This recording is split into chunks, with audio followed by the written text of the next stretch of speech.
If you work hard, son, he said, you may grow up to be principal one day. They are stories of hope from over 100 people around the world.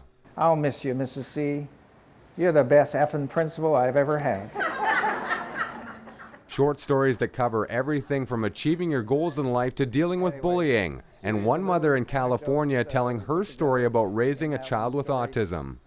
They're really bite-sized stories that capture a small slice of life. And so in 2 or 3 minutes, you could read one of the stories. And I say to people, there may be 75 stories in there, but there may be only 20 or so that really resonate with you. And if that happens, then I think you've got a good book.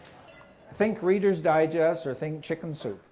The project started 3 years ago when retired Penticton teacher Gary Doy reached out to people online, creating a space where they could share their stories and ideas about leadership, life challenges, and especially hope.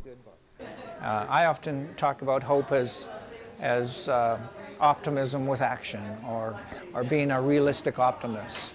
And if we can encourage more people, whether that be the students that we might have if we're a teacher, or whether that be a parent and your own children, or I think it's basically what most people want for themselves, is to be a realistic optimist and to be hopeful about the world. How to reveal hardships and yet suggest hope.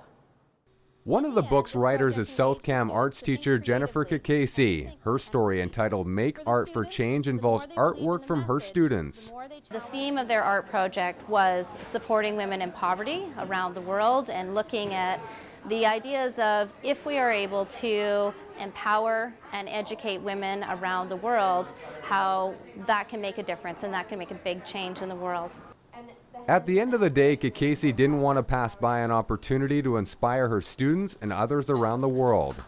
The reality of life for many young people, like everybody, is that it's hard, it's challenging, things are changing, there's a lot of stress, life is really busy.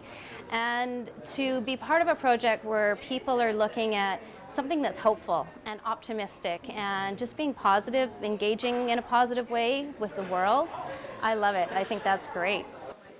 The book Inspiring Hope is available on Amazon for $11, and more than enjoying the stories, the money raised will go towards a school in Guatemala trying to build a library for their students and the community. Chad Klassen, CFJC News.